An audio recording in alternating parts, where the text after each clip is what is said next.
understandably, these disruptive times are really stressful, particularly for small business owners. The New Zealand government so far have offered some relief to businesses in the form of the wage subsidy.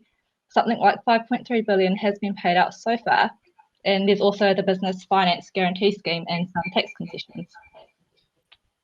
We're almost halfway through the lockdown period now, but of course, for some businesses, as we exit Alert Level 4 into Alert Level 3, there will still be restrictions on their trading. At the moment, there's a lot of uncertainty for businesses on how they're going to survive this and what they need to do to survive this. Having a plan for each alert level is key. So the point of today's webinar is really to offer small business owners like yourself a platform to get some questions you may have answered, so that you can hopefully be better informed and when you're making those plans. Dave has spent over 2 decades studying, owning, supporting and advising businesses throughout New Zealand and other parts of the world. Not only does he understand the ins and outs of business, but he's got a real knack for explaining it to people in plain English so that they can understand. Before I hand you over to Dave, my name's Melissa, also from Aro Advisers. If you have any questions at all during the webinar, just ask. You can do this just by scrolling down to the little question section, type your question in and hit post. Rather than answering them as they pop up, I'll be collating them and putting them to Dave at the end of the webinar. We've actually already had some questions emailed through, so if you emailed a question, we'll be answering those today. If we don't have enough time to answer all the questions, don't worry, we'll try to get to these after the webinar by email. Okay, so I'll just hand it over to you, Dave. Thank you very much for that, Melissa. You sounded like you're a little bit underwater there, and this is one of the joys of us scrambling to work from home, making sure that we've all got the right technology in place. But hopefully everyone out there you can all hear me today. So as Melissa says, the purpose of today's webinar is to answer questions about your business and the effects of COVID-19. Now, we've had a whole bunch of these questions submitted, and I'm going to do my level best to expand on them and answer them as well as I can. And so essentially, we're going to break this down into 3 parts. The first part will be mainly focused around the questions that have come through about costs, ensuring business survival until we get out of lockdown, the kind of the really, really immediate stuff. The second part is we're going to talk about some proactive things that you could be doing in preparation to reopen and recommence operations. Finally, we'll open it up with any other questions that we received during the webinar or any questions that we've got late this morning. So everything we're going to talk about today is stuff that you can start to work on right now. The idea is it's all actionable straight away. And irrespective of whether I do a really good job or not presenting today, the only way that you're going to get any value out of the time that you've spent here today is if you do something with it. Knowledge is like any tool. It is only of value if you use it. So I'm going to ask you now, and I'm also going to ask you again at the end to commit to doing at least one thing as a result of this. Cool? I'm going to be asking you again at the end. So before we get into the Q&A, I want to draw a little analogy. And it's a bit of an unusual one, but bear with me for a sec. A comparison between where we are and what we're going through right now and a fairy tale. A weird analogy, I know. But pretty much everyone knows the gist of a fairy tale. They go something like this. They focus around a main character, and at the beginning of the story, the main character is stumbling along through life happily enough. Then we get to the middle of the story and they're thrust into some sort of adversity. And this adversity is so significant that at the outset, they can't really comprehend how significant it'll be. And it tends to get worse, lots worse, before it gets better. Ultimately, this culminates in a point where they think that it's all too difficult to carry on, but trudge forward they do. And eventually we get to the end of the story. They come out the other side braver, stronger, and more resilient. This is the basis of most stories, from Snow White to The Lord of the Rings, to a personal favourite, the Die Hard movies. It makes for great entertainment. But in real life, the middle part of the story, the facing adversity part, sucks. And this is where we find ourselves now, at the very start of the middle part. Now, I don't use this example to be negative. I use it because the more prepared you are, the easier your trip through this middle part of the story will be. In a perfect world, you would have looked at economic cycles and been preparing for this for the last decade or two. But in reality, I know that the overwhelming majority of people haven't. There's a wonderful Chinese proverb: the best time to plant a tree was 20 years ago. The second best time is today. So that's what we're here for today, to provide you with some answers, ideas, starting points about getting through this middle part of the story. I'm not going to lie, it's not going to be a silver bullet, but it's a good place to start. And I'm going to do my absolute level best to answer all of the business-related questions you guys have put forward. As Melissa mentioned, due to the wonders of technology, we can collect a few more questions as we go. So all you need to do, scroll down the bottom of your screen and you can still submit questions. Melissa will put those together, and depending on time, we'll try and chew through as many of those as we can at the end. Now, I'm sure there's an old saying that goes something along the lines of this: the only stupid question is one that's not asked. So if it's on your mind, chances are it's on someone else's. Ask away. Just scroll down and ask away. It's the final thing before we get started, the disclaimer. I'm familiar with some of the businesses on this call today, but not with all of you. So I'm going to try and make this as applicable as possible, but I'm going to have to make some assumptions about the businesses that are asking these questions, and also fill in some of the blanks with the questions that have come through. If there's something we've touched on during the course of this webinar, but you're not completely clear on, I will share my email address at the end, and you're welcome to get in touch. So on that note, let's get into it.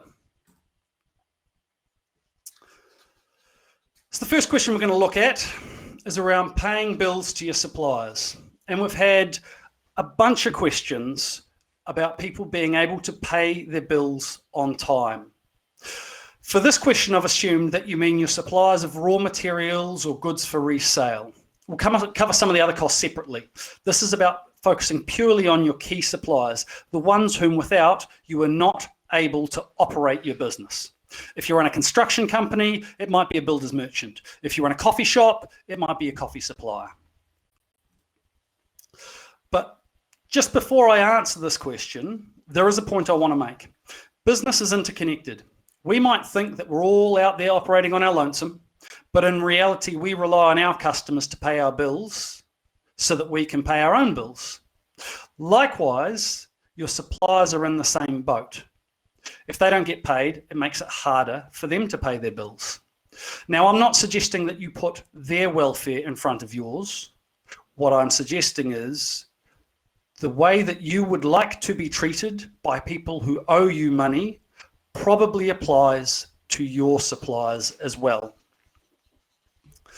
So if you find yourself in a situation where you can't pay your suppliers on time, how do you deal with this? The simplest advice is this: be proactive, pick up the phone. Give them a call. Tell them that you are having trouble paying, but you're planning on being here for the long haul. They will get their money. It's just that they're not going to get it all in full on time. It's going to take you a little bit of time to pay it. This isn't 100% guaranteed to keep them happy. It's playing the odds. The best odds are if you communicate early and often and make little payments when you can, suppliers are less likely to cut you off, get grumpy with you, or worse yet, initiate recovery. Communicate early, communicate often.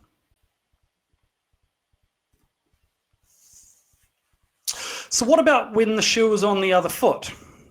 It might be that you can't pay because some of your customers haven't paid. They might be in a financial pickle, but the airlines have it right. Put your own oxygen mask on first before helping others.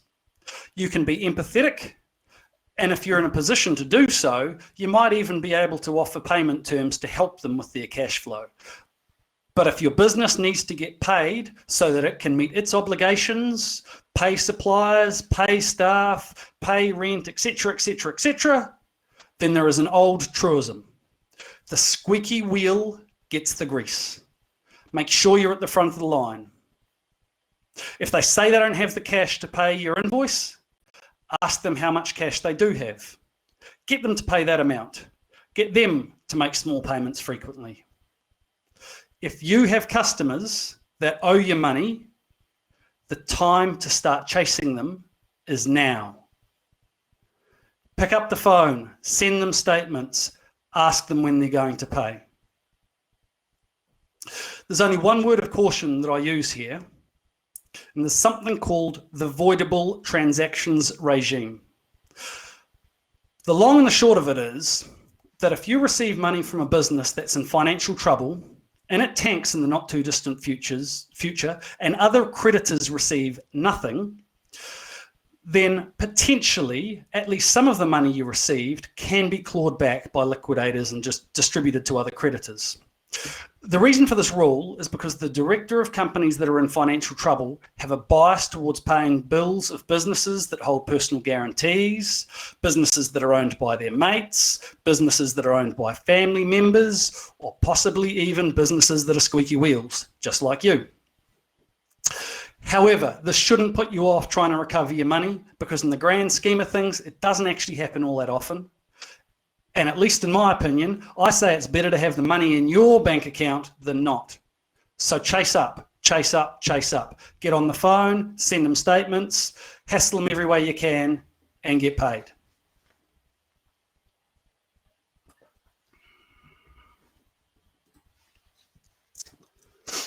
So next up, something a little more difficult. Redundancy. Unfortunately, it's a given that as a result of this period, some people are going to lose their jobs. Redundancy isn't a fun path to go down for either side of the table. In my opinion, it's much worse for smaller businesses than it is for larger businesses. Smaller businesses tend to be much closer to those that are facing redundancy. You know your staff on a much more person-to-person level. In turn, that can mean that the decision becomes more emotive, and this can create some separate issues. The first time I was involved in making someone's position redundant was over in the United Kingdom at a business that I was contracted into. I wasn't even the one who got to deliver the nasty news. My job was to calculate who was going to get paid what and ensure that there was a proper basis for this calculation. Even though I was half a step removed, I was struck at how much of a life event this was for those people who are affected. Making a position redundant is not an easy thing to do. So how do you go about making staff redundant? Well, redundancy is a process, and it's one potential outcome that comes from the restructuring process. You can't make a position redundant without going through this process. Employment lawyers and HR practitioners are rubbing their hands together right now because they know that many, many businesses will screw this up, which opens them up for a massive number of personal grievance cases down the track. This is going to be big, big money for employment lawyers. If you are forced to reduce your staff numbers to ensure the survival of your business, the last thing you want to be contending with is a case at the Employment Relations Authority just when you're trying to get back up on your feet. So for goodness sakes, follow the process. I'm going to say that again. Unless you want to open yourself up for future personal grievances, follow the correct process. So what is that process, I hear you ask? Well, good news. If you go to business.govt.nz and use the search term restructuring and the search term redundancy, it'll provide you with an absolute wealth of information. In a perfect world, you'd get some assistance from someone who specializes in employment law, but if that's not an option for your business, Take time to go over this process in detail from business.gov.nz. Business.gov.nz. Communicate clearly with your staff. Ask them for their input. Part of this process is exploring alternatives. Would staff be prepared to work reduced hours, change roles, responsibilities, take some sort of pay reduction? This is all part of the restructuring process.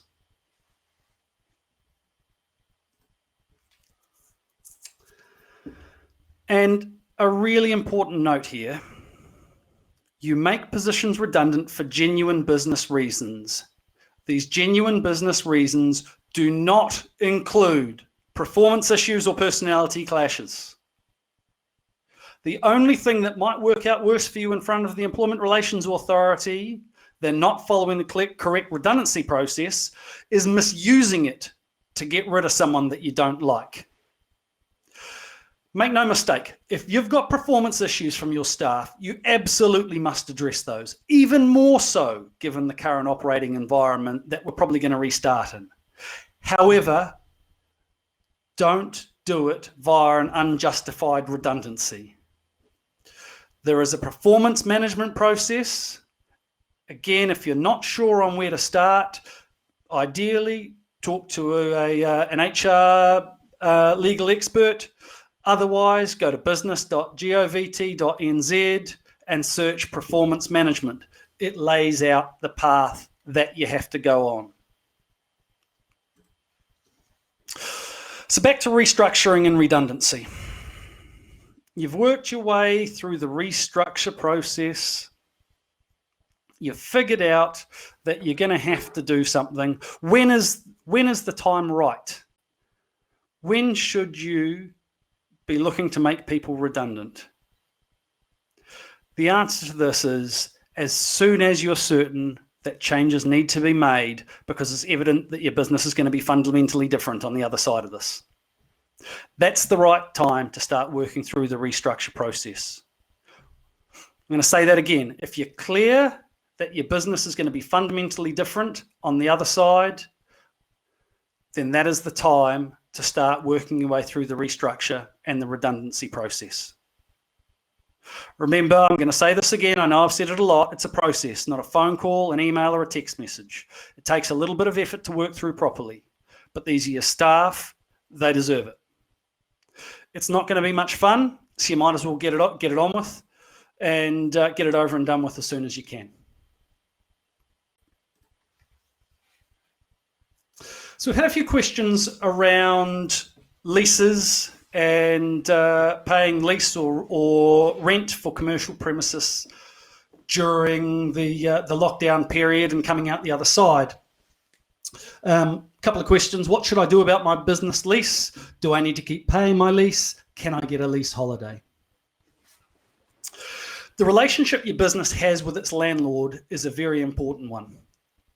Depending on the type of business it is, this relationship might be absolutely vital because it gives you the physical location of your business. The first comment I want to make is that you should not just unilaterally stop paying rent. If you're having issue with making your lease payments, you need to engage with your landlord. Now, it's worth noting that your lease agreement may contain a clause such as the no access in emergency clause. This was added to the 6th edition of the Auckland District Law Society lease template. And as I understand it, the ADLS template is, they're the most common for commercial leases. So the first place I'd look is by having a look at what the terms are in your lease agreement.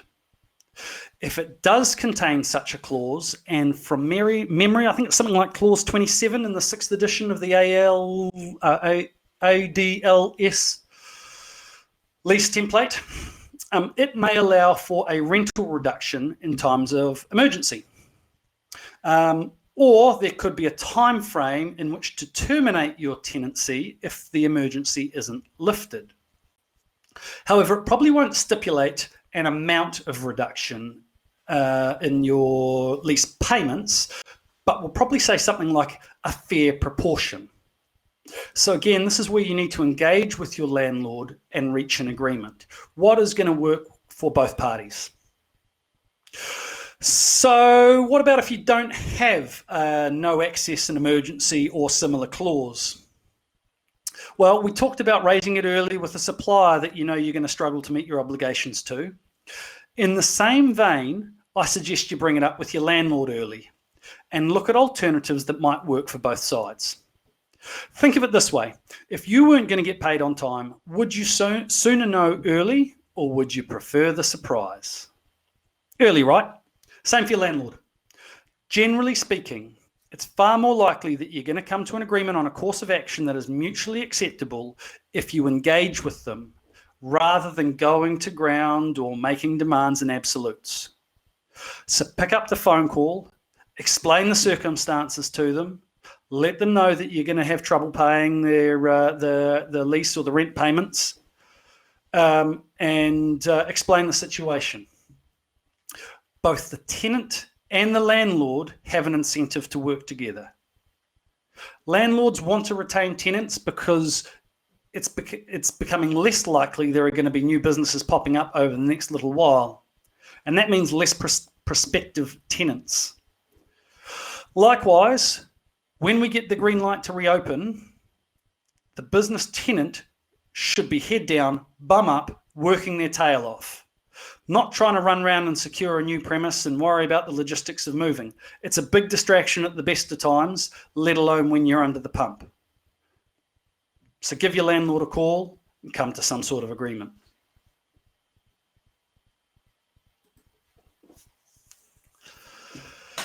Controlling costs.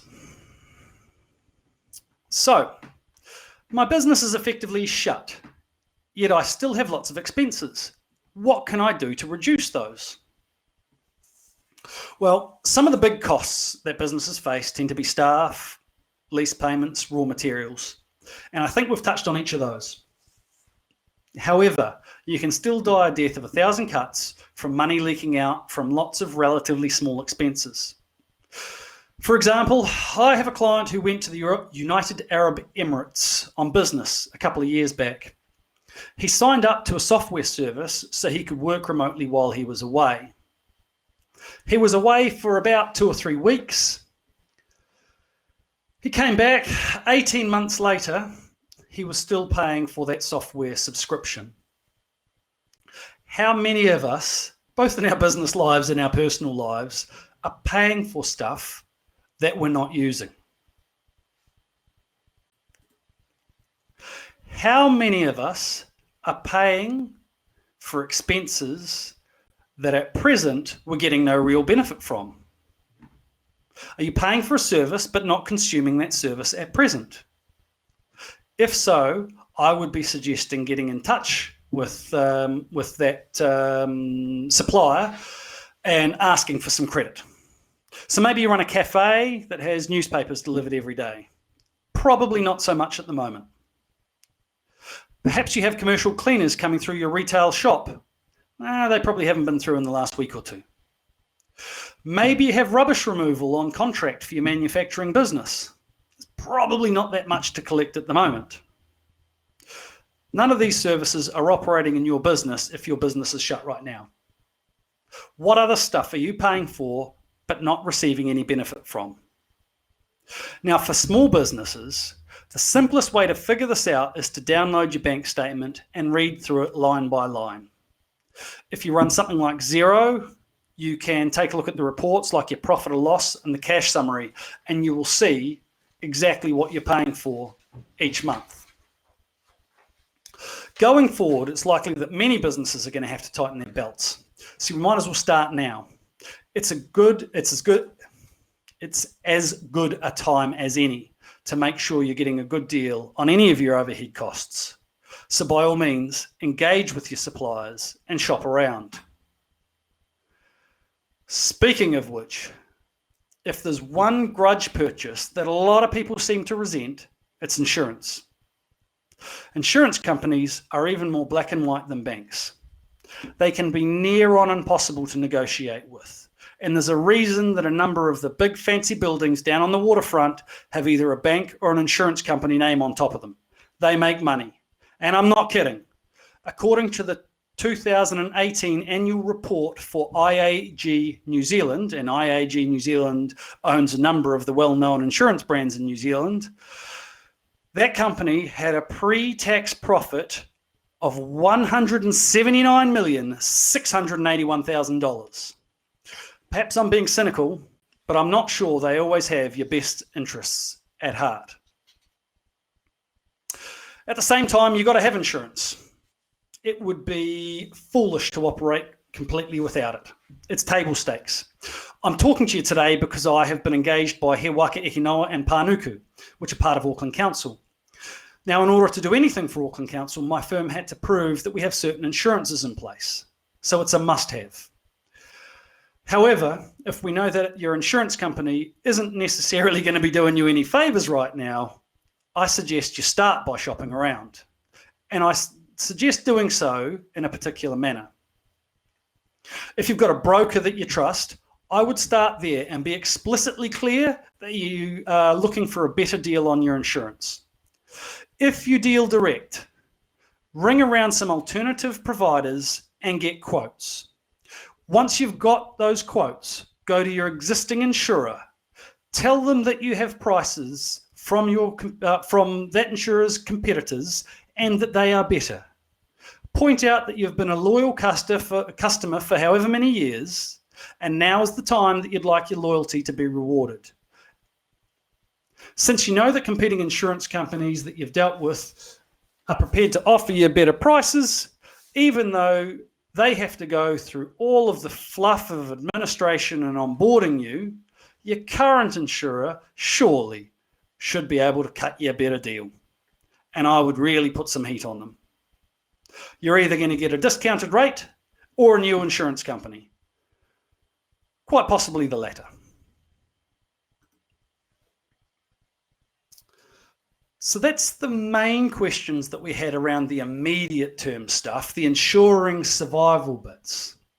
So let's move our horizons up slightly and move on to just the very short term stuff. What do we do when we get to open the doors and start operating again? And the first question we had around this was around the use of apps. And essentially the question goes a little bit like this. Should I be using some of these new apps that are emerging as a way to generate cash flow or generate future sales? Necessity is the mother of innovation. At the moment, there are a lot of people sitting at home twiddling their thumbs. Some have engaged themselves in generating apps. Indeed, some of these apps look and sound really cool. Particularly in the hospitality industry, there's been a real proliferation of these apps and programs. Some of which look like they'll generate cash flow while you're closed. Some promise to generate new customers. So, should you be using them? This forms part of a wider question. What will your business model be when we get to reopen? Will it be the same or will it have evolved somehow? The question here is, does the app fit with what you want your business to look and feel like in the future? There are some technological advances that are fantastic for both consumer and business. I used to have to fly domestically a little bit for business. Getting to the airport was often a tad stressful as I was almost always running a little bit behind schedule. And on more than one occasion, I was that guy, the one sprinting through the car park toward the terminal to try and make check-in on time. I almost always made it. Being able to check in on your phone was a freaking awesome advancement for someone like me. It worked well for airlines too, a real win-win. Conversely, there have been other business model developments that were disguised as technology and have been a little bit more controversial. Take Uber Eats, for example. Some businesses have done quite well out of it, while others have found their margins shrinking. and a company they've never actually met anyone from and that is domiciled on the other side of the world is making more off their labours than what they are. Equally divisive is the voucher businesses that promise to build a loyal clientele, but for many just offer up some highly price-sensitive shoppers who are taking advantage of your loss-leading offers. So to come back to the question, should your business use some of these new app platforms to generate cash flow? The simplest answer is this: if it fits with your business model, then it's probably worth looking at. If it is going to result in you giving away much of your hard-earned margin, then I suggest you look very closely at what you'll be getting in return.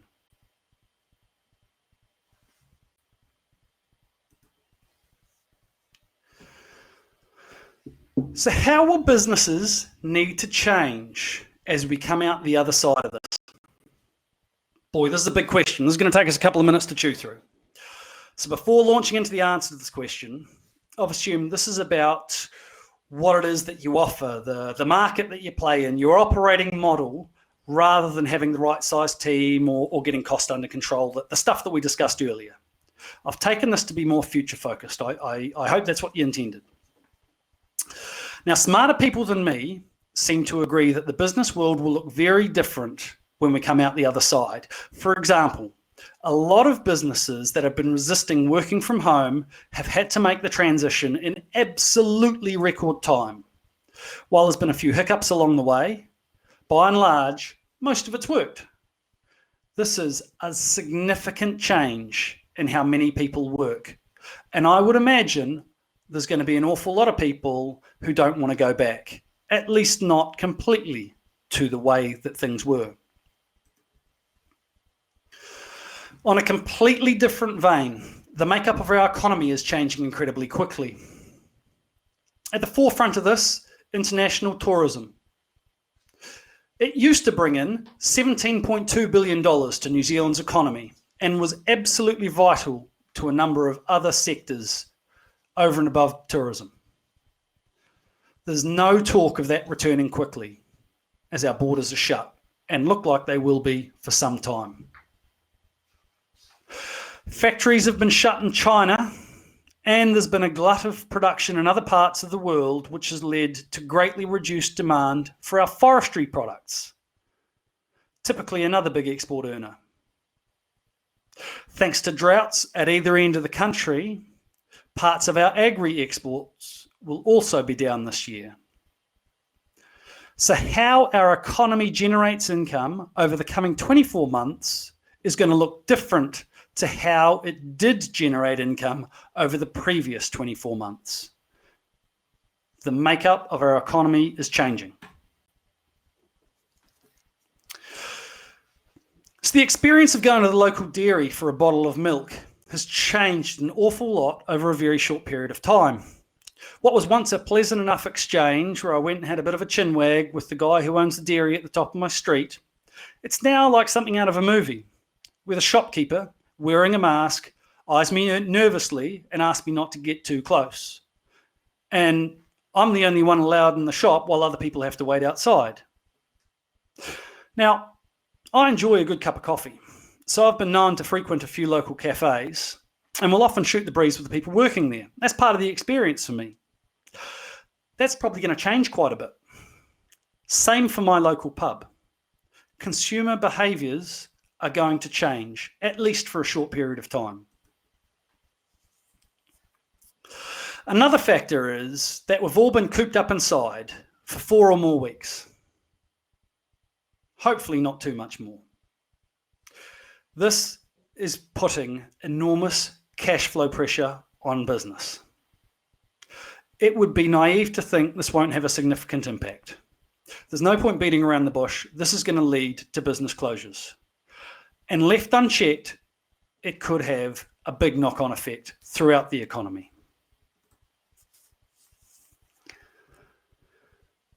So these are just some of the factors at play. There are lots of others.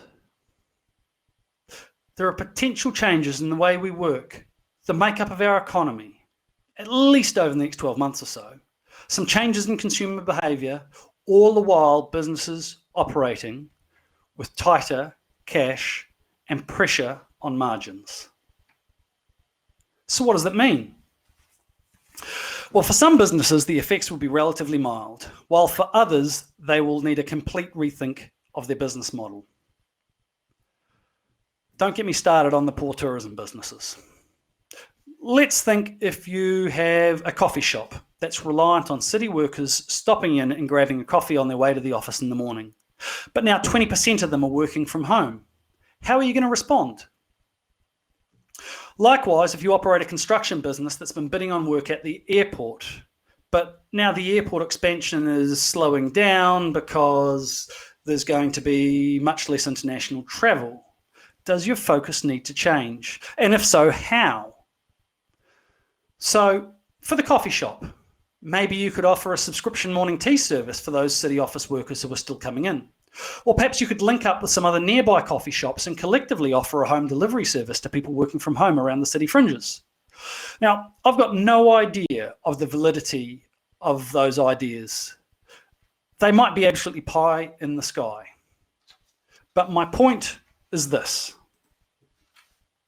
What are the opportunities that will emerge that your business has the right setup and skill for? And how do you capitalize on these opportunities? So just last night, I spoke with one of my clients who is doing exactly this.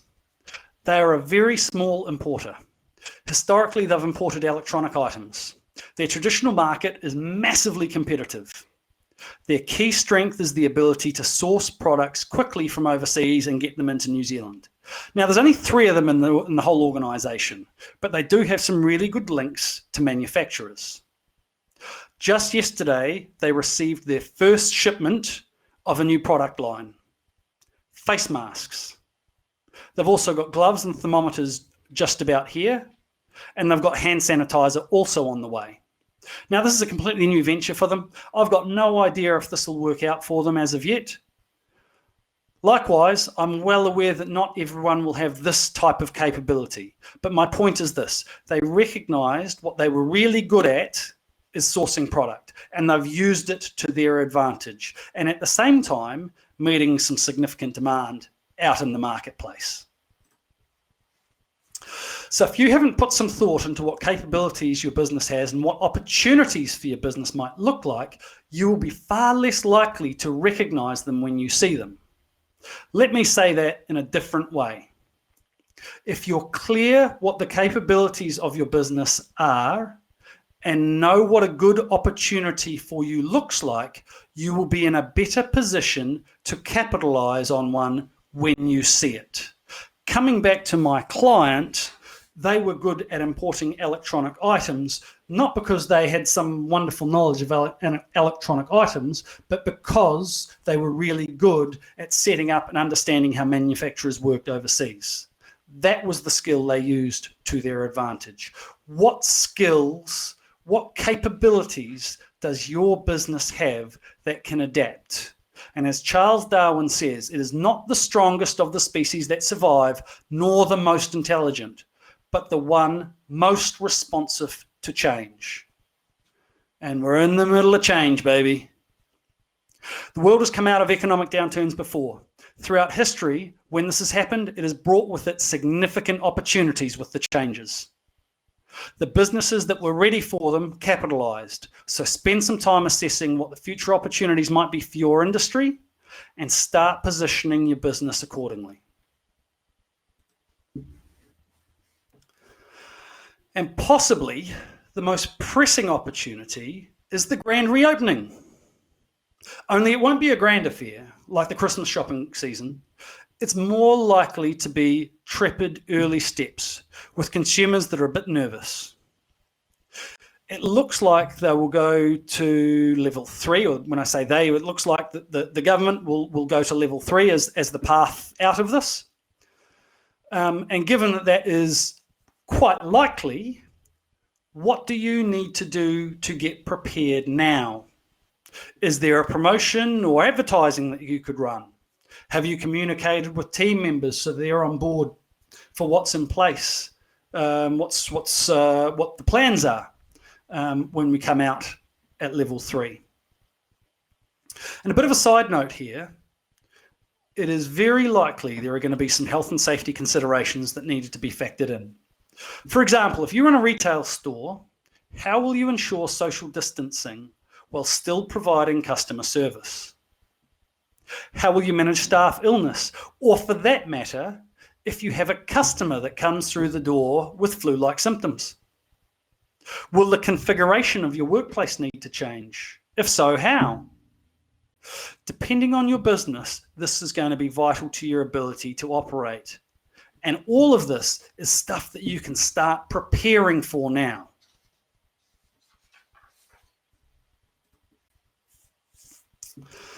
So another thing that ties into that previous question, as well as some from earlier, is how do we ensure that we still have access to the right stock, the right products, etc., when we reopen? Yeah, and this is really a question of how will our supply chain work? Who do you usually buy from? What condition are they going to be in when they reopen? Where do they get their supplies from? Are they going to be able to supply you in the fashion that they used to? Or are their containers going to be stuck on a wharf somewhere? Take the shortage of flour at supermarkets as an example. The overall demand for flour hasn't changed. What has changed is who is consuming it. Rather than the likes of a comparatively small number of bakeries or food service type places buying commercial quantities of flour, now a large number of households want to buy a small amount of flour. This results in a shortage, not of the flour, but of the small bags in which are used to sell the flour. Now, in the grand scheme of things, a shortage of flour isn't all that bad. In the USA, they are experiencing what everyone thought was going to happen in Australia, a shortage of toilet paper. There's a shortage of retail packets of toilet paper, but a massive oversupply of the big commercial packs that go to business places. Take a moment to think what supply chain issues there might be for your business when it reopens. Where are your supply chain risks? Will you have access to what you need when you reopen? Have you been in touch with your key suppliers to find out how they're placed and how they're getting on? And the final point I want to make on this question is something that's very dear to my heart. Forecasting. At the best of times, completing a forecast accurately for a small business is difficult. Given all of the variables swirling around right now, it is near on impossible. There's a saying that I really like. A forecast is valueless, but the process of forecasting is invaluable. The reason for this is that it forces us to think through the scenarios and test them. For example, if sales dropped by 20%, what does that mean? Does it mean that we're going to have a cash shortage? Will we be able to retain all our staff? Do you expect that there will be certain months when you are particularly short of cash? And if you can predict that in a couple of months' time, you can do something about it now. While knowing that your forecast is not going to be perfect, it is still going to give you a bit of an idea. The added benefit is this. If you've got to go to the bank to borrow some money, having a forecast up your sleeve will give you something to talk to about how you intend to use the cash, why you need it, and how you're going to repay it. Think of it as a form of proof. And a word on finance. It is always easier to borrow before you need it than when you're desperate. If you can see there's going to be a period of time when your business will be strapped for cash and you want a bank loan, the sooner you start talking to them, the better. If you've not completed a budget or a cash flow forecast before, don't panic. If you use Xero, it has a budgeting tool built in it. MYOB does as well, but I don't think it works quite so easily. If you don't have either of those, you can download templates from the web. The latest version of Excel has one built into it. Geez, you can either get a piece of paper and start working out your expected income and outgoings on a monthly basis. There's tons and tons of resources that are freely available that'll help you doing a budget. Now, I often hear from people that don't need to do a budget because they have a reasonable idea of what's coming in or going out each month, or their business is too variable, or they don't know where to start, or they're too busy, or any other excuse. My answer is this: not good enough. I've never seen a business get into trouble because they had too much financial information, but I have seen plenty get into business because of the opposite. Businesses getting into trouble because they didn't understand what was coming at them. It's frustrating because it's entirely preventable. Your business is statistically less likely to get into cash flow trouble if you're right across your financials. Or putting it another way, you're more likely to succeed if you know your numbers. Now, there are some behavioral science research that shows when we write something down, it becomes more real to us. Writing out a budget or a forecast helps us confront reality, whether good or bad. And if it's bad and we do it early enough, it gives us the time to prepare.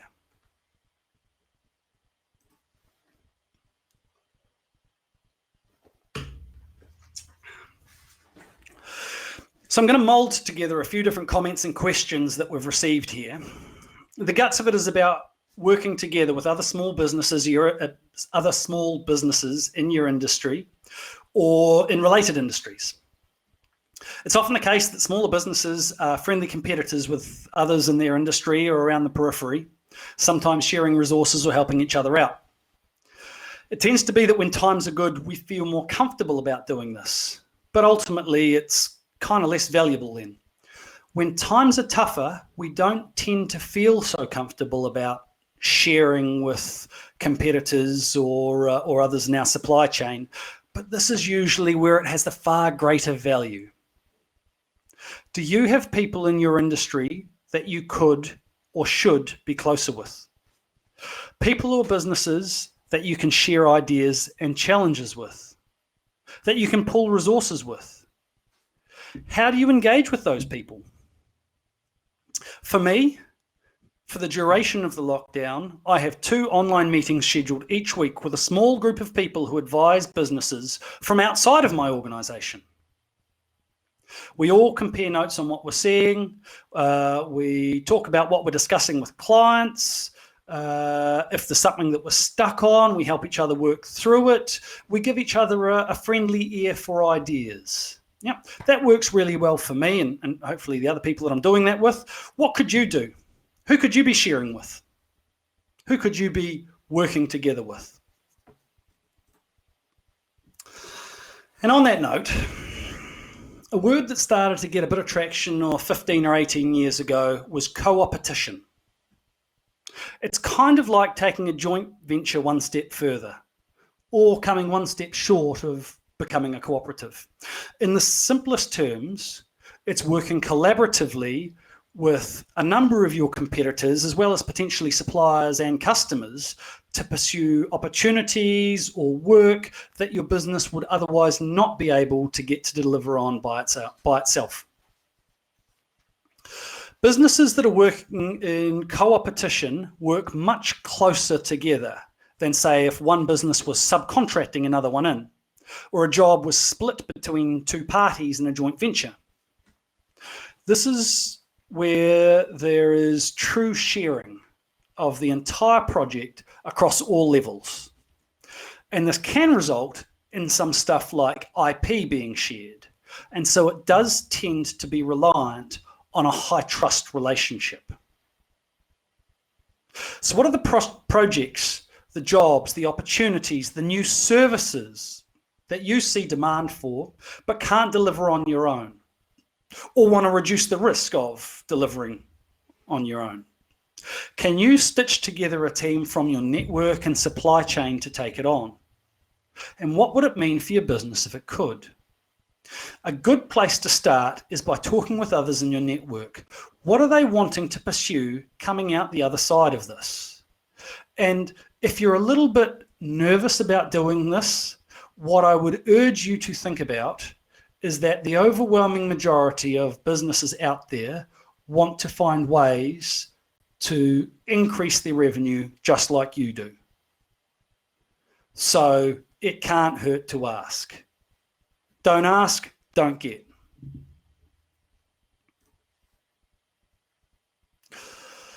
So we want to talk about the use of staff. And the question that we had was, we've spent some time putting together a really good team, and we don't want to lose them, but we aren't sure of workload going forward. Are there any options? Assuming you've looked at some of the options from when we talked about a restructure and redundancy process, so reducing hours, changing roles, all that sort of carry on, but you still come up short, then it might be that a little bit more creativity is needed. One thought is for seconding staff to other businesses that might have a temporary need for more staff. Yep, the business that the employee is seconded to is responsible for meeting all of the cost of the wages for the staff member, but the staff member remains an employee of the original company. Another potential idea is diversification. Now, in general, I'm a fan of businesses that focus on delivering a narrower suite of products and services. But when retaining staff is important, you might have to look at other lines of business that are worth exploring. So that was the key questions that were sent through beforehand. At the start, I mentioned that the only way that we would get any value, any benefit out of the time that was spent together today is by committing to do something. So I'm going to ask you to do something. Grab a pen and a paper and write down at least one thing you're going to do during this lockdown period to help your business prepare to come out the other side. And I want you to write it down. The behavioral science suggests that if we write something down, it becomes more real to us, meaning we are more likely to do something about it. So get scratching. And look, if you really want to be held accountable, feel free to email me and tell me what it is that you're going to do and when you'll have it done by. And I just might email you back with and chase you up about making sure you get it done. Now, I also said at the start that I was going to make some assumptions about the questions that were asked along the way. If I have misunderstood any of the questions or not answered them in the way that you were looking for, my bad. Feel free to send me an email through to info@Aro Advisers and let me know, and I will do my level best to clarify. So, Melissa, I might hand back to you now. Is there any questions that came through just prior to the webinar or any that have come through during that we haven't touched on already? Yeah, there are. Hopefully I don't sound like I'm underwater, but not so much this time. So I'll just go through the few that we got by email first. The first one was, I'm worried my business is going to run out of cash. Are these government bank loans a good idea? Ooh, it's a very good question. There's a couple of parts to this answer. So the first part, I think there's a bit of a misconception where, the government guaranteed part, in the first instance, the business will be guaranteeing these loans. And as these loans are going to be made to businesses that are deficient of cash and at a pretty rough economic time, the banks have signalled that they're also going to be looking for personal guarantees. And so that is something that, I for those who get the Panuku newsletter or the He Waka Ikinoa one, that was something I actually wrote about the other day. It pays to be very careful about reading the terms on these loans, because what might happen is you end up signing away a personal guarantee that is for far, far greater than the value of the loan that you're taking, as the bank may use this as an opportunity to get security on other debts that your business had. And if your business borrowed some money 12 or 18 months ago when times were a bit brighter, there was probably no real fear from the banks that you would default. Fast forward to now when they're probably looking around going, gee shucks, we know that a bunch of businesses are going to fall over. What security can we get? So read the fine print really, really carefully. At the same time, because there is some form of government security, that will reduce the risk at a time that otherwise dishing out money to businesses would be very risky. So I would expect that the banks will be doing these loans at a better rate on better terms than they otherwise would. And if the business doesn't have enough cash, you've got to get it from somewhere. Do yourself a forecast. If you've got confidence the business is going to come out on the other side, then by all means, go and borrow money once you know what the terms are. If you're scratching your head going, gee shucks, I'm not sure, I'm up against the wall, then I would suggest you go and get some advice. Talk to an accountant, an advisor, even someone else in business if you don't have one of those, and get some advice around what it is the right thing to do, because oftentimes when we are under the pump, our decision making isn't so good. Coming back to the question, by and large, I think these loans are a pretty good idea. Cool, thanks. Well, this next question is kind of along the same sort of cash flow issue. Can I delay paying my tax? Good question. So IRD have come out and said that they're going to be really nice to anyone who misses payments during this period. What really nice means exactly remains to be seen. They've made a couple of media releases that have said, hey, if you don't pay, then we won't charge you interest and penalties. If you go and read the fine print again, the devil's in the detail, what it actually says is that it is that you have to apply, and it is at IRD's discretion whether you will get charged interest and penalties or not. Now I'm part of a forum of accountants and tax agents, and I actually just had a quick look just before jumping on this webinar, and there's a couple of people that have started sending those through to IRD, and they said thus far the response has been really positive. There was only one person who said they had someone that's been charged interest and penalties. So look, sooner or later, IRD want to get paid. It's my suggestion. You've got to pay your tax. If you can afford to pay it, save yourself the admin hassle. However, if that is going to put you in a tight financial position, then I would be suggesting that first responsibility is to pay your staff. We can always sort out paying your tax down the track. Cool. Okay. The next one is that. So I've heard the term debt hibernation being used. What does this mean? Does this mean I can hold my payments to the finance companies? So this is something that has been put forward by Grant Robertson and Chris Farfoy. Debt hibernation, what the idea behind that is if a business becomes insolvent, rather than being liquidated, there will be, and the term they've used is safe harbour, where if 50% of your creditors, both by dollar value and by number, agree, the debt can be parked for 6 months without you losing the benefit of having a limited liability company, which is the limitation of liability. That debt can be parked for 6 months. To allow you some breathing space to trade your way out. You still have to pay that debt. You can't just stop paying unilaterally.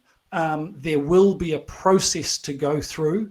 The process is yet to be confirmed because it's not yet in legislation. But again, if you are having trouble paying your finance company, in the first instance, I would suggest giving them a call. I've got a couple of clients that have got assets on finance, with different finance companies, and they've given them a call, explained the situation, and they have put payment holidays in place. It might be that they still have to use this parking of the debt, but at least for now, they don't have to worry about the finance company taking direct debits out of their account. Okay. Okay, this one. Do we have to repay the wage subsidy if we are back operating earlier than the 12 weeks? That's not my understanding, no. The wage subsidy is really designed to make sure that you can keep paying wages in a really disruptive time. There's a number of criteria, and there is a link on the Aro Advisers website that explains that. So if you're not sure, go to aroadvisers.com. That does have the criteria there. But the key one for businesses is that you're going to have a 30% reduction in 1 month between, I forget the exact dates, but it's sometime in February and June of 2020. And that reduction is due to COVID-19. Being real, there's an awful lot of businesses that are going to suffer a 30% reduction at some point along the way, and you only need to show that reduction for 1 month. I've spoken to quite a few businesses where they've been a little bit nervous, saying, oh, gee, I don't know if we should apply for it or not. Well, we're getting a little bit knocked around, but maybe it won't be that bad, or what do we do? My advice has been, if in doubt, apply for it. If it works out that you never actually have the 30% reduction, you can pay it back then. But I'd much sooner see a business in a position that is able to pay its staff than not. Okay. So this next one kind of follows on. What if your staff member leaves after you've claimed the subsidy for them? And I think they mean they leave voluntarily, so not because they're made redundant or anything. Cool. So if someone hands in their notice and they leave, then you'll need to do a calculation and say, well, how much of that wage subsidy did they use? Again, this is my understanding, repay the balance. You won't need to repay the whole lot. You won't need to repay the whole lot for that individual staff member either. It'll just be for the unused portion, if you will. Okay.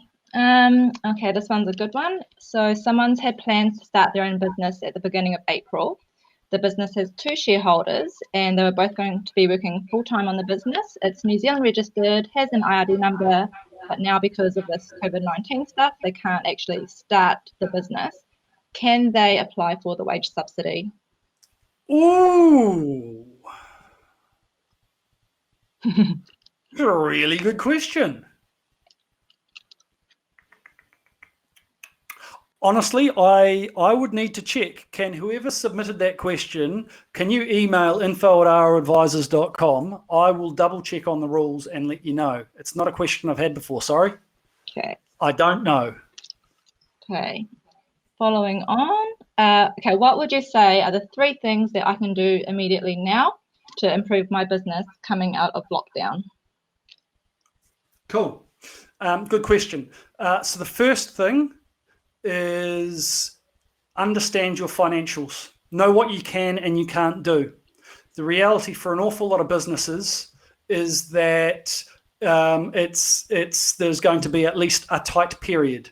And the more you can understand exactly how tight, the better the decisions are that you can make. Yeah, you know how much risk you can take, etc., etc. So number 1, know your numbers. Number 2, think about what your business model is going to be going forward. And I'm not too sure what line of business this person was in, but I'm going to use an example of a retail store. So when business reopens, retailing is probably not going to be the same as it was some time ago. Do you need to move online? Should you be doing that in-house, or is that something that you're going to bring someone in externally? Do you need to be working on your brand? Can you be putting out promotions beforehand? that are actually that's segueing into the third thing. Focus on the business model.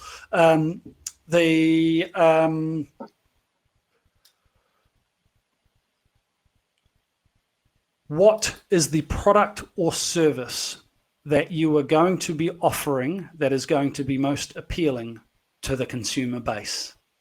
And I would suggest spending an awful lot of time on that. And it would be swell to test it, but just asking your friends, hey, is this a good idea? Chances are they'll say yes. So come up with some alternatives and get them to vote. The third thing is, what promotional or sales activity can you be doing? How can you make sure that you hit the ground running? Again, if you were a retail shop, should you be running advertising now? Should you be doing some sort of online promo, some reopening special? If you were in the construction industry, should you be ringing around looking for work? If you were a tyre shop, do you offer some sort of reopening special? We'll check your tyre pressure after your car's been sitting around for 4 weeks, some safety inspection, I don't know, something to get people coming through your door. Was that 3 things? That was 3. That was good. Okay. There's a couple more. Trademarking shareholder agreements. Is this a time to do this, and who do I ask for help? So that's trademarking and then shareholder agreements, 2 separate things. Cool. So trademarking, talk to an intellectual property specialist, and if you want, flick me an email, info@aroadvisers.com, or flick us an email, info@aroadvisers.com, and I'm happy to put you in touch with someone. For shareholder agreements, that probably is. It's right now is a good time to be doing anything administrative because we're all sitting at home. So absolutely. The first place to start, and again, this will depend on the complexity of the business and what it is that you want to get out of a shareholder agreement. But by default, I'd say go to a lawyer. If this is a new business and you're just starting out and money's a bit tight, then you could consult Dr. Google. But of course, be aware you're going to get what you pay for. Actually, the company's office, companies.govt.nz, that would also be a good place to have a bit of a look at shareholder agreements. Again, if you're doing it on a budget. Cool. Okay, this last one's around KiwiSaver. She had already set up an appointment with her advisors regarding paying into KiwiSaver through the business prior to COVID-19. Should I wait? How long? What questions should I be asking regarding safeguarding my money? And how will I know the best type of investments or the type of plan I'm on to regain loss and start seeing increases? What else should we know about KiwiSaver? Ooh, okay, quite a big question there. You can scroll down and read that question if you need to recap on that. Look, I'm going to answer in quite general terms here, and I'm going to do that for a reason. In order to give out investment advice, you need to have the rubber stamp, be a qualified investment advisor, which I am not. So I cannot give out any investment advice. I can, however, tell you what I'm going to do. Or rather my opinions. I'm happy to share my thoughts. But like I say, massive disclaimer here, this is not investment advice. I do not offer investment advice, etc., etc., etc. If you're not planning on accessing your KiwiSaver for the next 10 years, then the best thing to do is not look. If you've already got money in there, and just keep on chucking money in without even thinking about it. Because again, if you look through history, share markets go up, share markets go down, share markets go up, share markets go down. But over time, the general trend is up. So if anything, now might be a good time to be chipping a bit extra in because everything's cheaper than it was a few months ago. Yeah. At the same time, you've got to accept that it is incredibly volatile. And so you might put some money in and only to see it wiped out in a few weeks' time. And you've got to be comfortable with that level of risk. But again, if you're not going to get the money out for at least 10 years, I would suggest don't look. If you are going to get the money out, if you are potentially going to need to access the money in the next 10 years, then I think you should be having a really good conversation with someone that is going to provide you with impartial KiwiSaver advice, impartial investment advice. And the challenge around that is that they can be a little bit hard to find. If the person that's offering you investment advice is doing so for free, and the way they get paid is based on the commission on the product that they sell you, then their advice is going to be tainted by that. So find someone to give you decent advice, or do your own research. Okay, well, that's all the questions that got asked. Is there anything else you wanted to sort of say to sum up? No, look, I think actually yeah, there is one thing. No two ways about it. This is going to be a really, really bumpy patch for an awful lot of businesses. There is unfortunately going to be blood on the floor before it is all over. The way to maximize your chances of success is to get stuck in and work proactively. Use this time you've got sitting at home to get prepared for what's coming. And you don't have to know exactly what's coming, you just have to have an idea. But the more prepared you are, the higher your chances are of succeeding. That's it. Okay, cool. Well, we hope it's been helpful and answered some of the questions that you guys might have had.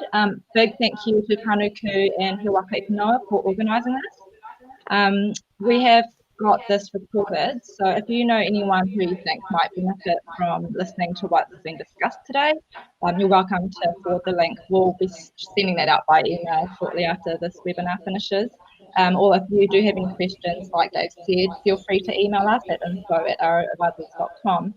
So thank you everyone, and thank you Dave, or look after yourselves. My pleasure. Thank you everyone for coming along and spending this beautiful day with us, rather than sitting on the couch drinking beer and watching Netflix. Much better use of the day, I'm sure. All right, catch you later everyone.